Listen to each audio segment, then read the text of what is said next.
with a first down grab. He had completed 7 straight prior to that. Second down and goal. Here is Jones out on the edge. Touchdown. And we'll make sure he was in.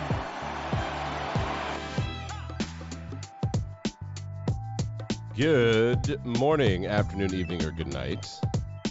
This is Interesting to See, your daily sports podcast, news, narratives, takes, gambling, etc. And ladies and gentlemen, our top story today, the Adderall shortage has hit home. It's not funny. It's also super duper not funny because I've got equipment not working, but yet we power through. The Green Bay Packers beat the Los Angeles Rams last night in a game that ESPN, I get confused with Buck and Aikman, my bad, that ESPN forced us to watch. I thought that Monday night was flexible this year. Maybe it's flexible next year, because if it was flexible this year and they made us do that, they should all be beaten, as there were many, many, many, many other very important and at least interesting games. The Los Angeles Rams have moved into 4th worst place in the NFL, and the Green Bay Packers still not eliminated from the playoffs. If they win out, they could go 9-8, in which case I don't know who they have left. I know they have the Lions left. Do they have the Cowboys? I don't really know. It's a bad situation. They suck at football, but they don't suck enough that they can rebuild. They just suck. So they got the Dolphins, or they'll get crushed. They have the Vikings. They'll beat the Vikings. They suck. And the Vikings can start resting players right now. Oh my God, that'd be funny. Yeah, so the Vikings, Lions, Dolphins, they'll lose 2 of those games. Definitely the Dolphins, for sure. Yeah, I don't understand. I mean, Baker Mayfield in the cold. He tried hard. 24-12 was the final score. I won my bet. Thank you very much. What's up? Thanks for coming. $10 on the Packers to cover, -7. Easy peasy, lemon squeezy. One story to pay attention to this morning if you are betting on the NFL is that Jalen Hurts is rumored to be out a semi-extended period of time with a shoulder collarbone injury on his throwing shoulder. They do have a good backup in Gardner Minshew. The line went from -1 to the Cowboys. Cowboys are favored by 1. Cowboys favored by 3. I would bet the Eagles. I would hammer the Eagles. Gardner Minshew is a fine backup. He won a bunch of games with Jacksonville, with a garbage Jacksonville team. The Eagles are one of the best teams in the NFL.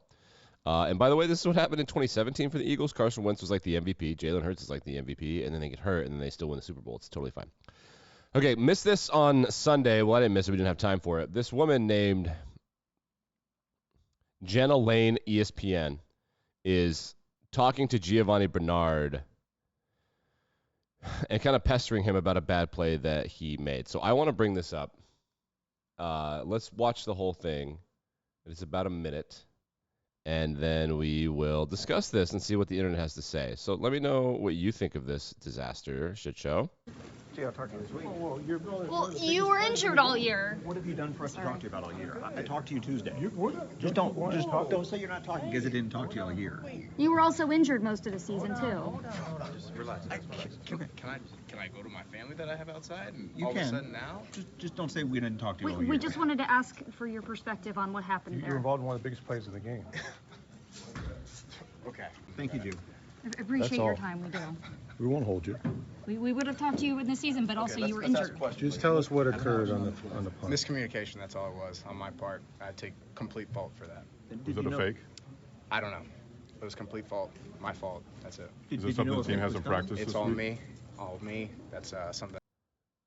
I love this. He's not even like entertaining the question. He's just like, it's my fault. He's not even like, was it a fake? I don't know. It's my fault. And I did wrong, and that's all. So you It was all on me. Yep, number 25 out there, that was me. It's amazing. He's got a smile on his face, and I was like, yep, my fault. I fucked up. And like, so what happened was there was a fake punt, and he screwed up and like hit him in the helmet or something, and nobody knew what was going on, and the play was a disaster. They're very poorly coached. Todd Bowles is not it. Brian Leftwich should probably be in charge of that particular unit. That's just my opinion. I was the one that did it. But were you aware It that was it was just a me. fake? Yeah, I messed up. I understand. Was it a fake? It was me. But we're just asking if you knew it was. I messed up. He's just saying I messed up. He's not even answering the question. So they're not leading. They're like pestering him. He's been hurt all year. They're like, we want to talk to you about this. And they're kind of being dicks to him. So this is what she tweeted. I'll read it for you. Bucs running back Giovanni Bernard didn't want to talk to the media about what happened on the botched fake punt. Here's the interaction. Note, as reporters, it is our job to seek clarity on what happened, especially on the most pivotal play of a game. That's not the most pivotal play of a game. They got their fucking ass kicked. Tampa got destroyed. They suck. They suck. The Bengals are significantly better. That play could have gone for a touchdown. The Bengals still win that game. It was 17-0. They won by 17 or 9 or 11. I don't know what it was, but they kicked the shit out of the Bucs after giving them a 17-point head start. So it didn't matter. There was not a pivotal point. So she is appropriately getting roasted. This has 7 million views on Twitter.com. Let's read some of the responses. 8,000 comments, 7,000 tweets and quote or retweets and quote tweets. Well, let's look at some of them, huh? Because these are some of her people. This guy says, not crazy about you reminding him constantly you've been injured all year. Seems a little condescending. He said, oh, now you guys want to talk to me. Players on IR don't speak to the media. Yeah, so people are roasting her. It's very kind of inappropriate, shitty behavior. Here's Jay Williams. This is the guy. Remember, Jay Williams is the guy that said the Celtics finally have a black head coach after firing Doc Rivers. The media does have the right to see clarity on what happened, but that doesn't mean the player has to give it to you. He took accountability and chose to keep it internal. Cheers to him. All due respect, but you definitely weren't the professional person there. You're in the locker room. They aren't contractually obligated to speak with you unless they are on the stand. Correct. Your constant injury remarks come across as very rude and condescending. True. Also, I've been on this. We've been on this take. If you've been on this journey with me for a while, there is no such thing as sports journalism. There isn't. There is no such thing as sports journalism. There's pregame and postgame. There's journalism. That's done by journalists. Jenna, Laine, ESPN, is not a journalist. She's a content creator. Her job is to do exactly this, which is why while she's getting roasted by her colleagues and other professionals from around the league, she has the video still up. Why?